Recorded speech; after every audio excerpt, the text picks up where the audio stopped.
Hello everyone. I welcome you all in this class. Indian GK की इस class में आपका हार्दिक स्वागत है, हार्दिक अभिनंदन है। आज हम जो है एनवायरमेंट वाले पोर्शन में कंजर्वेशन एक्ट्स देखेंगे इंडिया के कि कैसे इंडिया के कौन कौन से कंजर्वेशन एक्ट की वजह से फिर हमारे भारत में जो है डिफरेंट फ्लोरा और फ्योना की कंजर्वेशन हुई है, यानी वनस्पति और वन्य जीवों की कंजर्वेशन के लिए जो डिफरेंट एक्ट इंडिया के द्वारा चलाए गए, ठीक है, एक्ट लागू किए गए, वो हम आज की क्लास में देखेंगे। ठीक है जी। सबसे पहला आता है जो जिसकी वजह से फिर भारत ने नेशनल पार्क और वन्य जीव अभयारण्य बनाए हैं। ठीक है, वैसे तो हमने देखा था कि IUCN का मेंबर भारत 1969 में बन गया था। ठीक है, 1969 में IUCN का मेंबर बनने के बाद भारत ने कुछ प्रोजेक्ट्स जो है शुरू किए थे, बट ऑफिशियली फिर जो नेशनल पार्क, राष्ट्रीय उद्यान और वन्य जीव अभयारण्य बने वो एक भारत का एक्ट बनने के बाद ही बने हैं। ठीक है, तो उस एक्ट का क्या नाम है? उस एक्ट का नाम है, चलिए देखते हैं।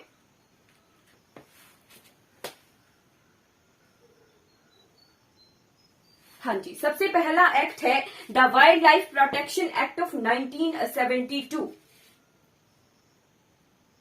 ठीक है जी, कंजर्वेशन एक्ट में सबसे पहला एक्ट आता है the wild life protection act of 1972। Note करते चलिएगा।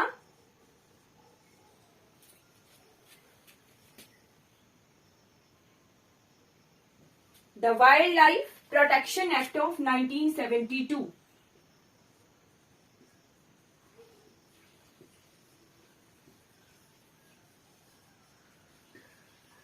जी, हमने जो नेशनल पार्क पढ़ने हैं ना, उसके लिए हमें पता तो होना चाहिए कि ऐसा कौन सा प्रावधान है जिसकी वजह से फिर भारत में नेशनल पार्क हमारे बने हैं। ठीक है, पेपर में डायरेक्ट क्वेश्चन आता है कि वाइल्ड लाइफ प्रोटेक्शन एक्ट कब आया था, तो उसमें नोट कर लीजिए कि 1972 में 1972 को जो है वाइल्ड लाइफ प्रोटेक्शन एक्ट आया था। ठीक है जी, इसके अनुसार क्या हुआ, प्लांट्स, एनिमल और बर्ड्स, ठीक है, प्लांट्स, एनिमल और बर्ड्स तीनों की प्रोटेक्शन के लिए इस एक्ट को लाया गया। ठीक है, प्लांट्स, एनिमल और बर्ड्स, ठीक है, पेड़ पौधों, ठीक है, वनस्पति को, जीव जंतुओं को, और साथ में फिर बर्ड्स अलग से लिखा कि पक्षियों के लिए भी फिर अभयारण्य बनाए जाने निश्चित हुए। ठीक है जी, प्लांट्स, एनिमल और बर्ड्स की प्रोटेक्शन के लिए इस एक्ट में प्रावधान है। ठीक है जी, और इस एक्ट की वजह से ही एक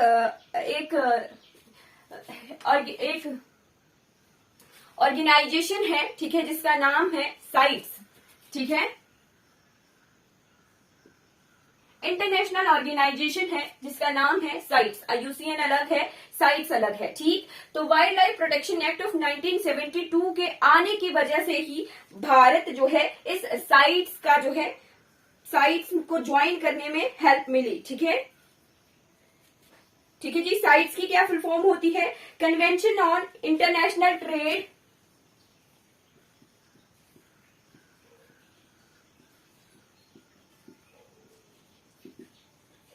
जो भी एंडेंजर्ड होते हैं ना, लास्ट में हमने देखा था रेड डेटा लिस्ट, जो भी एंडेंजर्ड जानवर होते हैं ना, उनकी तस्करी, ठीक है, उनकी तस्करी, उनको बेचना, खरीदना, उसके लिए, उसकी प्रोटेक्शन के लिए ये ऑर्गेनाइजेशन बनी हुई है। ठीक है, एंडेंजर्ड जानवरों की तस्करी को रोकने के लिए। ठीक है, conservation, international trade in endangered species,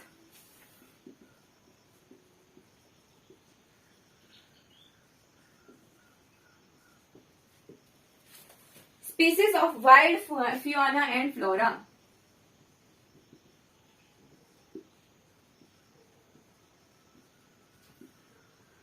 ठीक है जी, साइट्स का पता चल गया। जब हम प्रोजेक्ट टाइगर पढ़ेंगे तब हमने देखना था कि साइट्स में जो है शेड्यूल 1 में रखा गया है टाइगर्स को, वाइल्ड लाइफ प्रोटेक्शन एक्ट के शेड्यूल 1 में रखा गया है टाइगर को। फिर हमें पता नहीं होना था कि ये साइट्स क्या है और वाइल्ड लाइफ प्रोटेक्शन एक्ट क्या है। ठीक है, तो इसी चीज को क्लियर करने के लिए हमने पढ़ ही लिया कि साइट्स क्या है, एक इंटरनेशनल ऑर्गेनाइजेशन है, कन्वेंशन है, ठीक है, जो कि एंडेंजर्ड स्पीसीज, चाहे वो जीव जंतु हो, चाहे वो पेड़ पौधे हो, उनके तस्करी, ठीक है, इंटरनेशनल इलीगल जो खरीद बेच होती है उसको रोकने के लिए ये साइट्स जो है एक कन्वेंशन है। ठीक है, wild life protection act of India का 1972 की वजह से ही जो है साइट्स का एक पार्टी मेंबर बन गया है इंडिया। ठीक है जी, चलिए और क्या क्या हुआ वाइल्ड लाइफ प्रोटेक्शन एक्ट 1972 की वजह से? पहला तो आ गया कि साइट्स को जो है मेंबर बना। सेकंड आ गया कि इसकी वजह से फिर नेशनल पार्क और वाइल्ड लाइफ सेंचुरीज को एस्टेब्लिश कर पाया Bharat.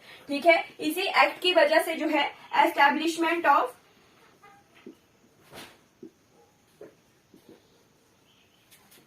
National parks and wild life sanctuaries, ठीक है, जो वन्य जीव अभ्यारण्य है और राष्ट्रीय उद्यान है, उनका स्थापना, ठीक है, उनकी एस्टेब्लिशमेंट कर पाया भारत इस एक्ट के बाद। ठीक है, formation of central zoos, national board of wildlife council. ठीक है, चलिए ये भी लिख लेते हैं क्योंकि कई बार क्वेश्चन आ जाता है। ठीक है, इसकी वजह से जो है सेंट्रल जू अथॉरिटी बनी। ये क्या है? एक बॉडी है। ठीक है, national board for wild life बना। पेपर में क्वेश्चन आ जाता है कई बार कि national board of wild life जो है किस एक्ट के थ्रू भारत में बना है। ठीक, तो national board of wild life जो है वाइल्ड लाइफ प्रोटेक्शन एक्ट 1972 के तहत बना है। National board of wild life. ठीक है जी, फिर उसके बाद नेशनल टाइगर कंजर्वेशन अथॉरिटी बनी।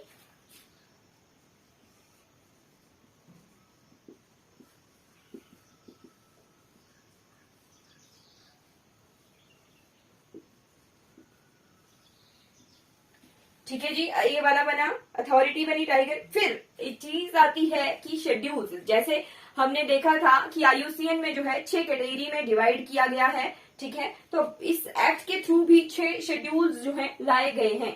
ठीक है, 6 शेड्यूल्स लाए गए हैं और इन शेड्यूल्स में जो है कैटेगराइजेशन की गई है प्राणियों की, कि किन्हें प्रोटेक्शन की जरूरत है, किन्हें ज्यादा प्रोटेक्शन की जरूरत है। ये सब कुछ इस वाइल्ड लाइफ प्रोटेक्शन एक्ट के तहत जो दिया गया है। ठीक है, क्या है? शेड्यूल 6 शेड्यूल्स में डिवाइड है। ठीक है जी, 6 शेड्यूल्स दिए गए हैं। शेड्यूल्स पढ़ते हैं वैसे। 6 शेड्यूल्स दिए गए हैं which give varying degrees of protection to the classes of flora and fauna, यानी जो डिफरेंट फ्लोरा एंड फ्यूना है उनको कैटेगरीज में, क्लासेस में डिवाइड किया गया है कि किन्हें किस तरीके से प्रोटेक्शन की जरूरत है। ठीक है जी, शेड्यूल 1 के बारे में पढ़ेंगे क्योंकि शेड्यूल 1 बहुत इंपॉर्टेंट हो जाता है। ठीक है, शेड्यूल 1,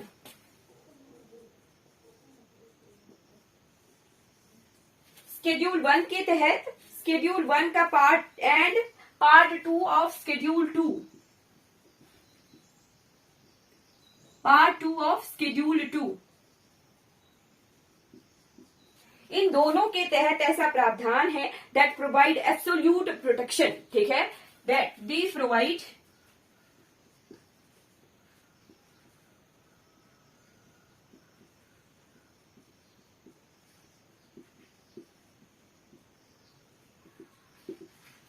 ठीक है जी, इसके तहत जो है प्रोटेक्शन प्रोवाइड करवाते हैं फ्लोरा एंड फ्यूना को। ठीक है, जब हम टाइगर और एलिफेंट पढ़ेंगे ना तो वहां दिया गया है कि वाइल्ड लाइफ प्रोटेक्शन एक्ट के शेड्यूल 1 में रखा गया है टाइगर को, यानी उन्हें जो है प्रोटेक्शन की जरूरत है। ठीक है, या फिर हम पढ़ेंगे कि एलिफेंट्स को भी जो है शेड्यूल 1 में रखा गया है, तो उसका यही मतलब हुआ कि उन्हें प्रोटेक्शन की, हाईली प्रोटेक्शन की जरूरत है, इसीलिए उन्हें जो है शेड्यूल 1 में रखा गया है। ठीक है जी, आगे आता है कुछ इसमें लिबर्टीज भी हैं, छूट भी हैं, वो भी हम देख लेते हैं। ठीक है, जो शेड्यूल 3 में रखी गई स्पीसीज हैं, ठीक है, और 4 में रखी गई स्पीसीज हैं,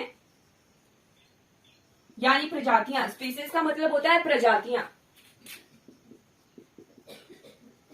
जो प्रजातियां शेड्यूल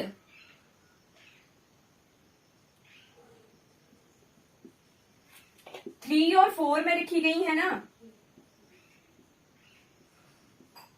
जो प्रजातियां शेड्यूल 3 और 4 में रखी गई हैं उन्हें, वो भी प्रोटेक्टेड है, बट उनके लिए जो पेनल्टीज हैं वो काफी कम है। ठीक है, उनको भी प्रोटेक्टेड में रखा गया है, पर जो भी जुर्माने हैं, पेनल्टीज हैं, वो कम है। Penalties are lower. ठीक, वैसे ही यहाँ हाई पेनल्टीज जेल तक हो जाती है, जो शेड्यूल 1 के फ्लोरा एंड फ्योना है उनकी प्रोटेक्शन के लिए उनके साथ अगर छेड़छाड़ की जाए तो जेल जुर्माना बहुत ही ज्यादा स्ट्रिक्ट है, ठीक। बट जो शेड्यूल 3 और शेड्यूल 4 है उनको भी प्रोटेक्टेड में रखा गया है स्पीसीज को यानी प्रजातियों को, बट जो पेनल्टीज हैं वो कम है, ठीक है जी। फिर उसके बाद आ जाइए कहां पर, शेड्यूल 5 में।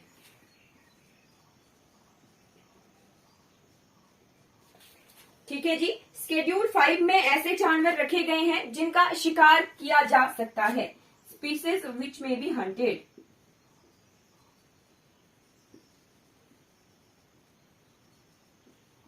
ठीक है जी, शेड्यूल 5 में रखा गया है। और शेड्यूल 6 में जो रखा गया है,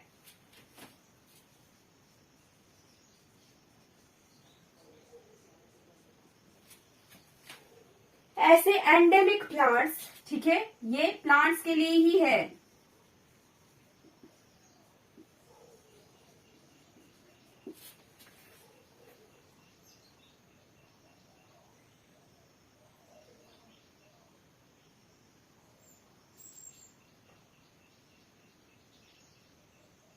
ऐसे एंडेमिक प्लांट रखे गए हैं जिनकी खेती करना जो है निषेध है, ठीक है, जिनकी खेती करना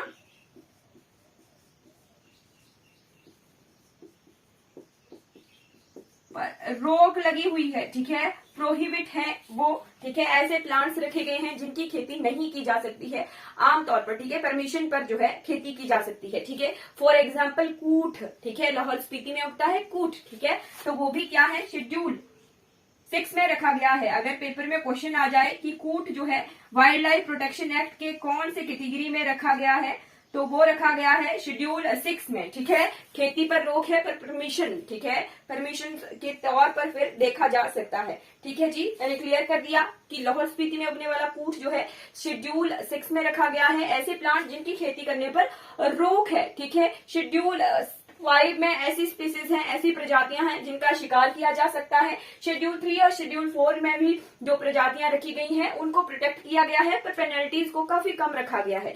और जो शेड्यूल 1 और पार्ट 2 ऑफ शेड्यूल 2, ठीक है, शेड्यूल 1 और शेड्यूल 2 के पार्ट 2 में रखे गए हैं वो हाईली प्रोटेक्टेड है और उनके लिए जो है हाई पेनल्टीज भी है। ये हमने wild life protection act of 1972 देख लिया। इसके तहत फिर बाद में भारत में नेशनल पार्क और वाइल्ड लाइफ सेंचुरीज यानी राष्ट्रीय उद्यान और वन्य जीव अभ्यारण्य बनाए जाने हैं। अब इसके बाद हम जो है वन्य जीव अभ्यारण्य देखेंगे। पहले हमने एक एक्ट देखा जिसके तहत जो है भारत में वन्य जीव अभ्यारण्य बनाए जाने का प्रावधान है, ठीक है जी। क्लियर हो गया। वाइल्ड लाइफ प्रोटेक्शन एक्ट कब आया था, 1972 में आया था, 1972 में ये आया था वाइल्ड लाइफ प्रोटेक्शन एक्ट, ठीक है। क्लियर हो गया।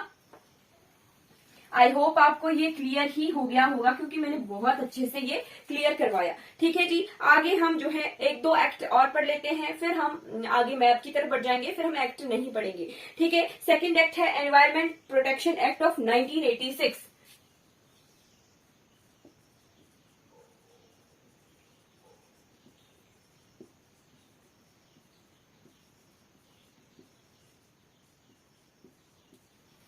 ठीक है जी, एनवायरमेंट प्रोटेक्शन एक्ट 1986 में आया था। इसके तहत फिर जो भी पॉल्यूटेंट्स पॉल्यूशन के रिगार्डिंग जितना भी कार्यक्रम है भारत का वो इस एक्ट के थ्रू चलता है, ठीक है।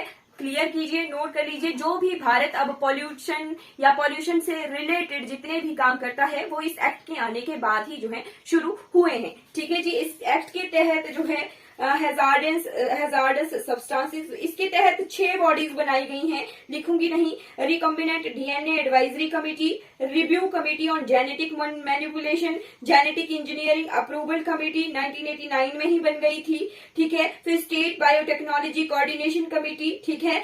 District level committees, institutional biosafety committees, ठीक है। 6 कमिटीज जो है 6 बॉडीज बनाई गई थी इस एक्ट के तहत, उनका अलग अलग कार्य था, ठीक है। एनवायरमेंट प्रोटेक्शन एक्ट ऑफ 1986, ठीक।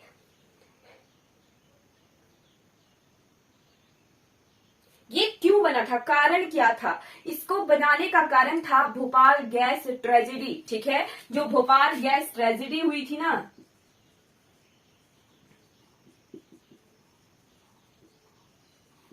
ठीक है जी, भोपाल गैस ट्रेजेडी हुई थी, उसके तहत ही जो है फिर इस एक्ट को बनाया गया। ठीक है जी, इस एक्ट के पीछे ये कारण था। ठीक है, पहले जो है घटना घट गई, ठीक है, नुकसान हो गया, फिर जो है प्रोटेक्शन एक्ट बनाया गया था भारत में। ठीक है, the purpose of act is to implement the decision of the limited national conference on human environment of 1972।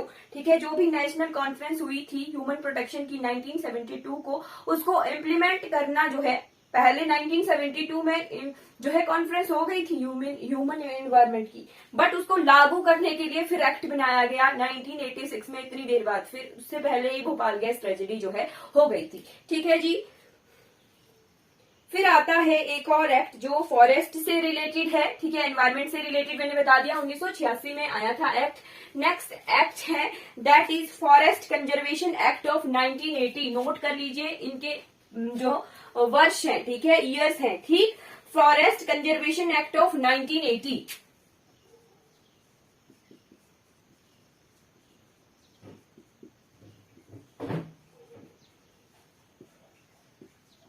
1980 का फॉरेस्ट कंजर्वेशन एक्ट। इस एक्ट के तहत जो है reserve forest, village forest, protected forest, private forest, 4 category में जो है forest को डिवाइड किया गया है।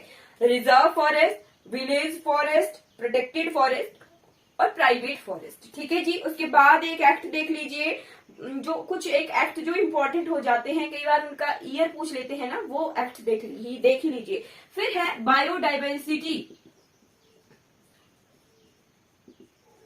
बायोडाइवर्सिटी एक्ट, 2002 में ये आया था, बायोडाइवर्सिटी एक्ट। इसके तहत भी 6 बॉडीज जो है हमारे इंडिया में बनाई गई हैं बायोडाइवर्सिटी एक्ट के तहत। कौन कौन सी हैं? National biodiversity authority. देखिए, बायोडाइवर्सिटी के लिए कितने लेट काम शुरू हुआ भारत में, 2002 के बाद। ठीक है, फिर जो है ऑफिशियल बॉडीज बनाई गई। ठीक है, national biodiversity authority, state biodiversity boards बनाए गए, बायोडाइवर्सिटी मैनेजमेंट कमिटीज बनाई गई, इंटेलेक्चुअल प्रॉपर्टी राइट, जो बौद्धिक संपदा होती है ना, बौद्धिक संपदा, उसके लिए फिर भारत में काम होना शुरू हो गया। ठीक है, बौद्धिक संपदा इंडेक्स आता है ना हर साल, कि बौद्धिक संपदा इंडेक्स में, इंटेलेक्चुअल प्रॉपर्टी इंडेक्स में भारत का क्या रैंक रहा है। ठीक है, इस तरह का क्वेश्चन आता है, तो वो इस एक्ट के थ्रू, उसके बाद ही जो है भारत ने इस बौद्धिक संपदा के तहत जो है कार्य करना शुरू किया था। ठीक है, इस एक्ट के बाद ही इंटेलेक्चुअल प्रॉपर्टी राइट्स जो है बॉडी बनी भारत में। ठीक, नेशनल बायोडाइवर्सिटी फंड बनाया गया, तभी जो है फंड का प्रावधान हुआ। ठीक, और नेशनल हेरिटेज साइट्स के लिए भी प्रावधान जो है, एक बॉडी बनाई गई हेरिटेज साइट्स के लिए। ठीक है जी, क्लियर हो गया। बायोडाइवर्सिटी एक्ट 2002 के बाद जो है इंटेलेक्चुअल प्रॉपर्टी और हेरिटेज साइट्स पर जो है काम होना शुरू हुआ भारतवर्ष में। ठीक है, नेक्स्ट एक्ट एक और लीजिए, फॉरेस्ट राइट्स एक्ट 2006। ठीक है,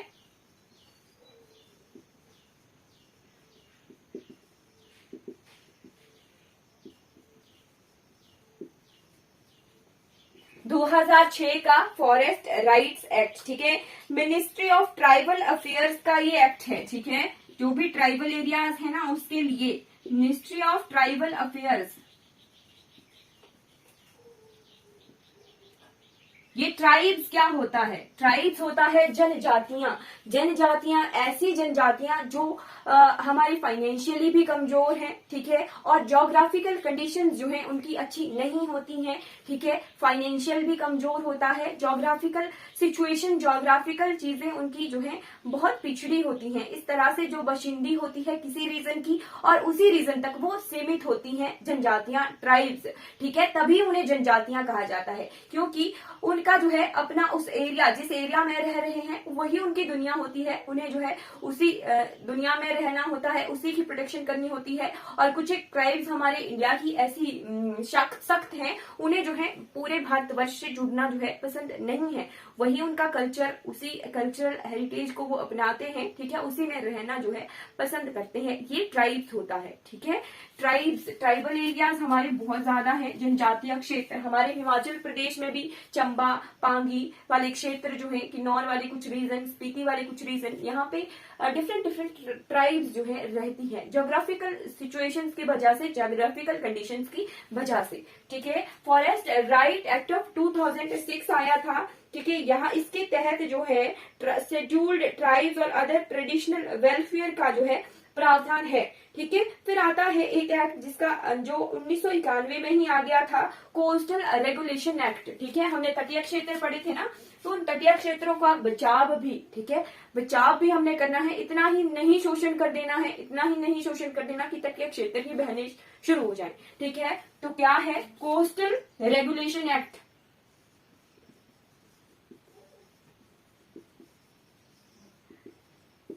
कोस्टल रेगुलेशन एक्ट ऑफ 1991, 1991 में ही जो है ये एक्ट आ गया था। ये हमने कुछ इंपॉर्टेंट एक्ट देखे, हमें पता होना चाहिए इनके ईयर्स। ठीक है जी, इस एक्ट के तहत क्या होता है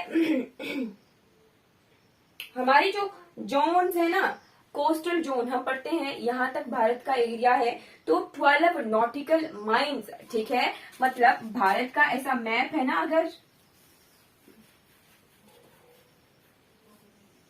ये तो नॉटिकल माइल्स, ठीक है, जैसे किलोमीटर्स होता है वैसे ही एक यूनिट है नॉटिकल माइल। ठीक है, तो 12 नॉटिकल माइल्स तक जो है भारत जो है वहां तक अपने मछुआरों को भेजना। इसको भी जो जोन्स डिवाइड की हैं 1, 2, 3, ठीक है, जैसे जोन 1 500 मीटर तक है, यानी आधा किलोमीटर तक है, वहां तक जो है इकोलॉजिकल सेंसिटिव एरिया रखे गए हैं। मैंग्रोव वन हम पढ़ेंगे, जो मैंग्रोव वन है वो 500 मीटर तक होते हैं। ठीक है, पढ़ी लीजिए, जब हम पढ़ेंगे फिर हमें मुश्किल हो जाएगी। 500 मीटर तक जो है इकोलॉजिकल जो है सेंसिटिव जोन रखा है, वहां तक मैंग्रोव्स होते हैं, मैंग्रोव वन होते हैं। ठीक, उसके बाद जोन 2 है, जोन 2 में जो है जोन 2 200 मीटर तक है। ठीक है, 200 मीटर तक है जोन 2। जोन 3 वहां पर जो है cities, urban development areas, development urban rural areas. ठीक है, जोन 2 अर्बन डेवलपमेंट एरियाज के लिए है और जोन 3 जो है रूरल डेवलपमेंट एरिया के लिए है। 200 मीटर, सिर्फ 200 मीटर तक। ठीक है, अर्बन डेवलपमेंट एरियाज और 200 मीटर जोन 3 जो है रूरल डेवलपमेंट एरियाज के लिए है। ठीक है जी, जैसे कोई सिटीज बनाना, ठीक, घर बार होते हैं लोगों के, या फिर कुछ 200 मीटर तक ही जो है प्रावधान है समुद्र के। ठीक, फिर जोन 4 हो गया ओपन वाटर। ठीक है,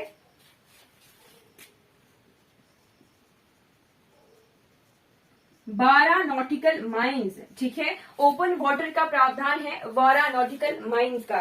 ठीक, और 12 नॉटिकल माइल्स तक ही जो है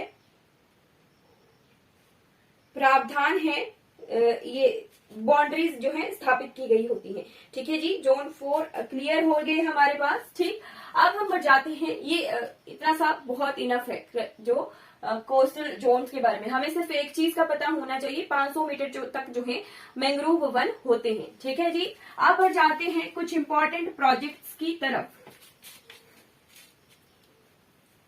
प्रोजेक्ट जो कि प्राणियों के संरक्षण के लिए बनाए गए थे। ठीक है जी, जो अभी भी चालू है। ठीक है, आ गया wild life conservation projects of India. Next part की तरफ हम बढ़ गए हैं, एक्ट्स हमने पढ़ लिए, अब हम बढ़ रहे हैं प्रोजेक्ट्स की तरफ। ठीक है, wild life conservation projects of India. ठीक है जी, वाइल्ड लाइफ कंजर्वेशन प्रोजेक्ट्स जो है हमने पढ़ने हैं। कैसे जो है वाइल्ड लाइफ प्रोटेक्शन एक्ट के बाद भारत में किस तरह से IUCN का मेंबर कब बना था भारत? हाँ जी, बिल्कुल 1969 में बना था। 1969 के बाद ही जो है ये प्रोजेक्ट्स जो है वो शुरू हो गए हैं भारत में। हम अभी देखेंगे कि कौन कौन से प्रोजेक्ट्स जो है भारत में है। ठीक है, wild life conservation projects of India.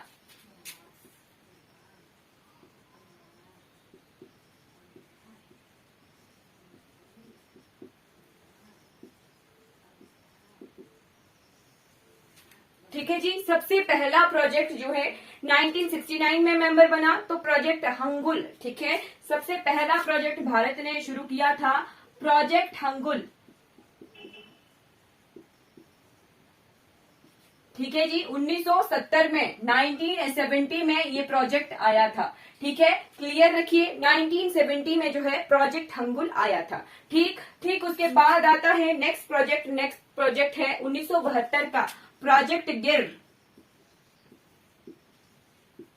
जो हमारे लॉइंस है ना, लॉइंस, गिर जंगल कहाँ है हमें पता है। गिर पहाड़ियां कहाँ पर हैं? गुजरात में है। गुजरात में है एशियन लॉइंस। ठीक है, एशियन लॉइंस है, तो उन्हीं की प्रोटेक्शन के लिए प्रोजेक्ट गिर शुरू किया गया था 1972 में। ठीक है जी, 1972 में जो है ये प्रोजेक्ट शुरू किया गया था। अब आता है most important project of India, ठीक, प्रोजेक्ट टाइगर। ठीक, ये वाइल्ड लाइफ प्रोटेक्शन एक्ट आने के बाद जब शेड्यूल 1 आया तब जो है प्रोजेक्ट टाइगर फिर शुरू किया गया। ठीक है, टाइगर कंजर्वेशन कमेटी भी उस वक्त बनी थी ना, टाइगर कंजर्वेशन अथॉरिटी भी वाइल्ड लाइफ प्रोटेक्शन एक्ट के तहत बनी थी। फिर आता है प्रोजेक्ट टाइगर। ठीक है जी,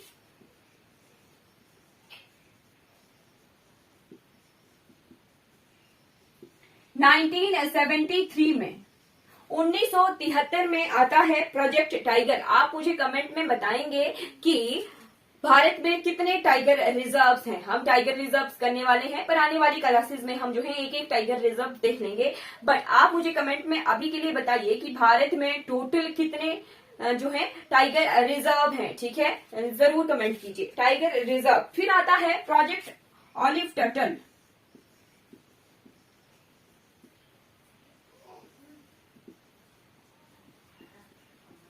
ये जो ऑलिव टर्टल है ये कहाँ होते हैं? ऑलिव टर्टल यानी ऑलिव नाम है, टर्टल होता है कछुआ। ठीक, ये जो ऑलिव रिडली टर्टल, ठीक है, पूरा लिख लेते हैं, ऑलिव रिडली टर्टल।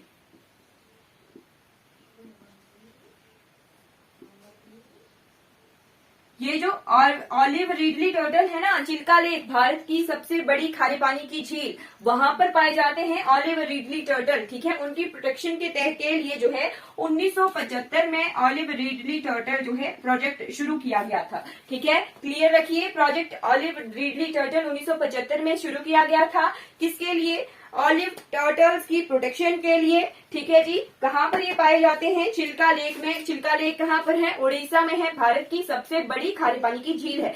कितने किलोमीटर है? 65 किलोमीटर है। ठीक है जी, नोट कर लीजिए, नोट करना जरूरी होता है। कुछ चीजें भूल जाती हैं तो उनको रिवाइज करना जरूरी होता है। ठीक है, प्रोजेक्ट ऑलिव रिडली टर्टल के बाद देखिए क्रोकोडाइल ब्रीडिंग स्कीम।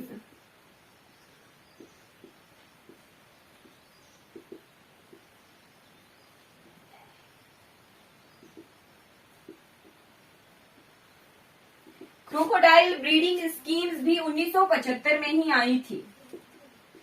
ठीक है जी, 1975 में। अब आ जाता है मणिपुर का थेमिन। ठीक है, ये मिटा दूं मैं, आई होप आपने नोट कर लिया होगा। ठीक है जी, नोट नहीं किया है तो नोट कर लीजिए।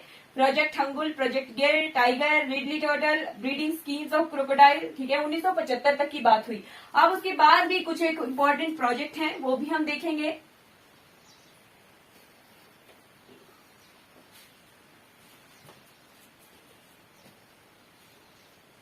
नेक्स्ट है प्रोजेक्ट मणिपुर थामिन। ठीक है,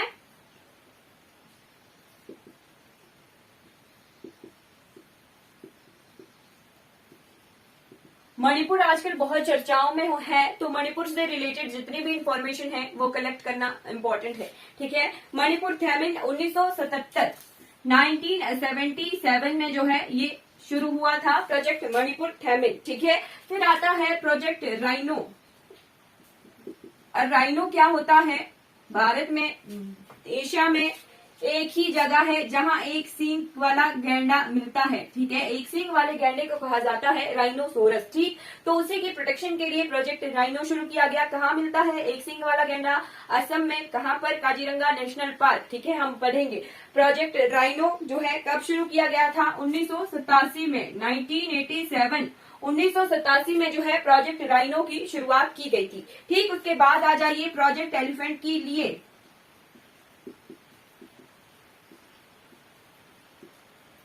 प्रोजेक्ट एलिफेंट, ये प्रोजेक्ट एलिफेंट भी जो है प्रोजेक्ट टाइगर की तरह ही है। एलिफेंट्स को भी जो है वाइल्ड लाइफ प्रोटेक्शन एक्ट के शेड्यूल 1 में रखा गया है, टाइगर्स को भी जो है वाइल्ड लाइफ प्रोटेक्शन एक्ट के शेड्यूल 1 में रखा गया है। ठीक है जी, शेड्यूल 1 1992 में बहुत लेट आया था ये प्रोजेक्ट एलिफेंट, 1992 तक का इंतजार करना पड़ा हाथियों को अपनी प्रोटेक्शन के लिए। ठीक है जी, 1992 तक जो है प्रोजेक्ट एलिफेंट आया। ठीक उसके बाद आता है प्रोजेक्ट रेड पांडा। आप मुझे कमेंट में बताइए कि रेड पांडा जो है कहाँ मिलता है।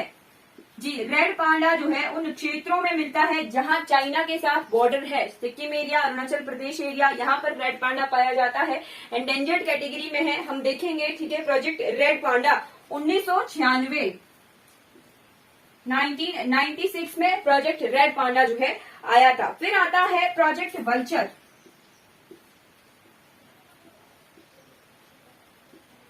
ये वल्चर क्या होते हैं? चील। हम पहले देखते थे ना, चील उड़ते थे, कोई जानवर अगर कहीं दूर दिखे, कोई दूर मरा हुआ हो तो उसका अनुमान लगाया जाता था चील के उड़ने से। ठीक है, कि चील उड़ रही है हवा में, इट मीन्स वहां पर कुछ जो है हुआ होगा। ठीक, आजकल जो है चील होते ही नहीं है।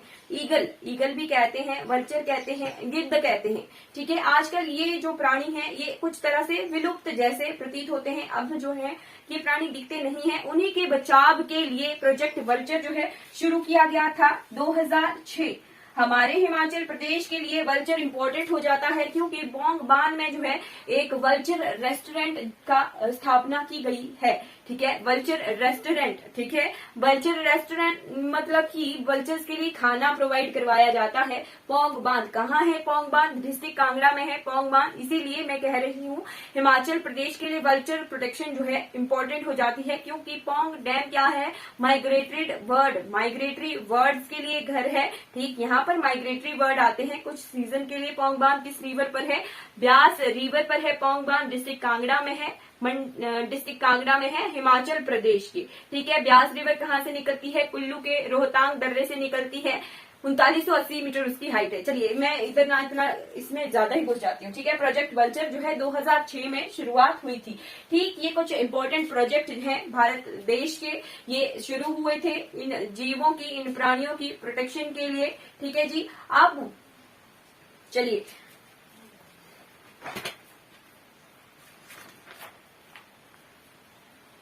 टाइम है तो 5 मिनट में हम प्रोजेक्ट टाइगर को कवर कर लेते हैं। ठीक है जी, प्रोजेक्ट टाइगर कब हुई थी उसकी शुरुआत? 1973।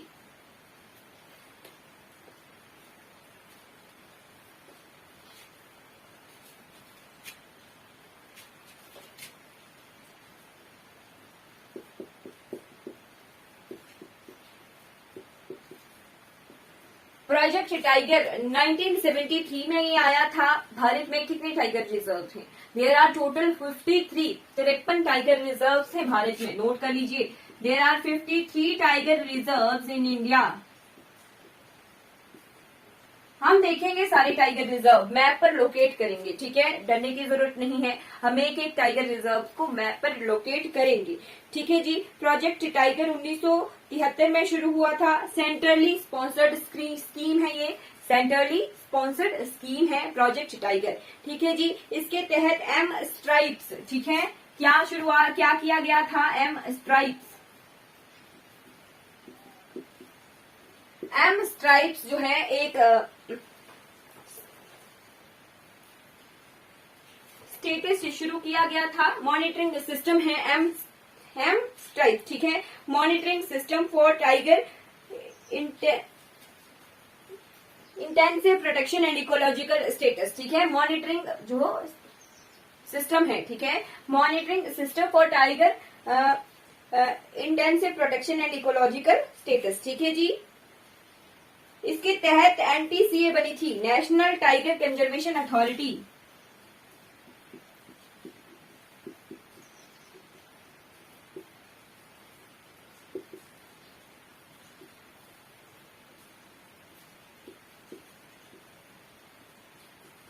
ठीक है, नेशनल टाइगर कंजर्वेशन अथॉरिटी जो है इसके तहत बनी थी। ठीक है, national board for wild life. उसके लिए जो है इसके तहत national board of wild life ने जो है टाइगर को जोन्स में डिवाइड किया गया था, कोर जोन और बफर जोन। कोर जोन ऐसा जोन है जहां नेशनल पार्क और wild life sanctuary national park है, ठीक है। और बफर जोन एरिया जो है ट्राइबल एरियाज को, ठीक है। कोर जोन नेशनल पार्क और वाइल्ड लाइफ सेंचुरीज को कोर जोन रखा गया है, ठीक है। और बफर जोन रखे गए हैं, ठीक है। टाइगर सेंसस, ठीक, जो टाइगर सेंसस कौन करवाता है भारत में? टाइगर सेंसस यानी टाइगरों की गणना, ठीक है। टाइगर सेंसस, टाइगर सेंसस कौन करवाता है? नोट कर लीजिए, NTCA, NTCA plus wild life institute of India. कहां पर है ये मैं बताऊंगी।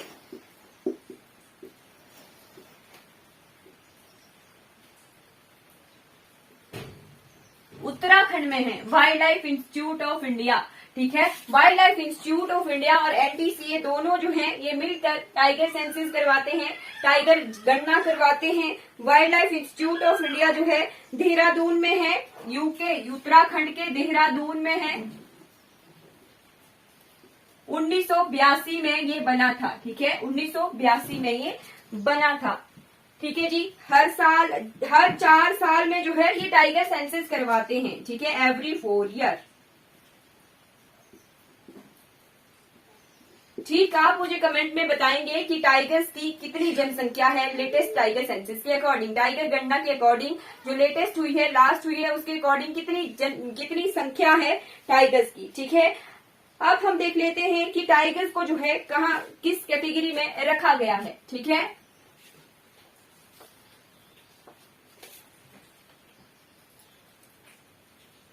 Indian wild life protection act 1972 के तहत शेड्यूल 1 में रखा गया है, ठीक। साइट्स के भी शेड्यूल 1 में रखा गया है,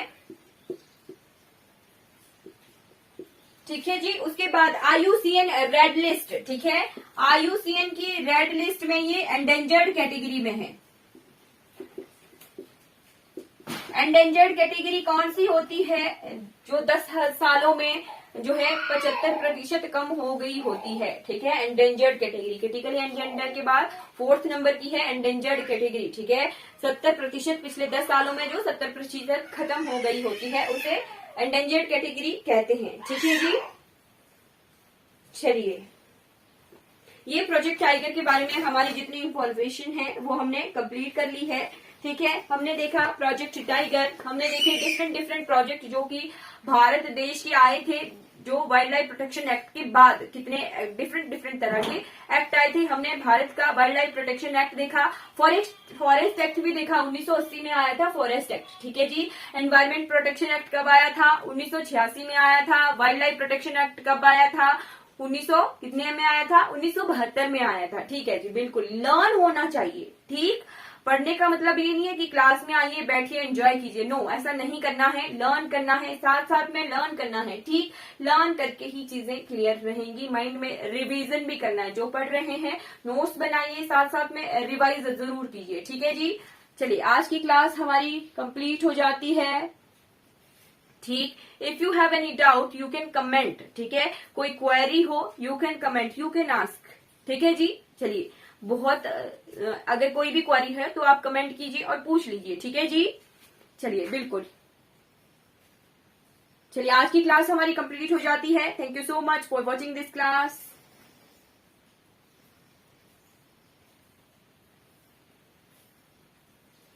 अगर आपको ये वीडियोस अच्छी लगती हो तो शुरू से लेके एंड तक जो है इन वीडियोस को जरूर देखिए और उन तक इन वीडियोस को जरूर पहुंचाइए जिन्हें जरूरत है, ठीक है जी। लाइक कीजिए, शेयर कीजिए मेरे चैनल को, सब्सक्राइब कीजिए खुद भी और दूसरों से भी सब्सक्राइब करवाइए। Thank you so much for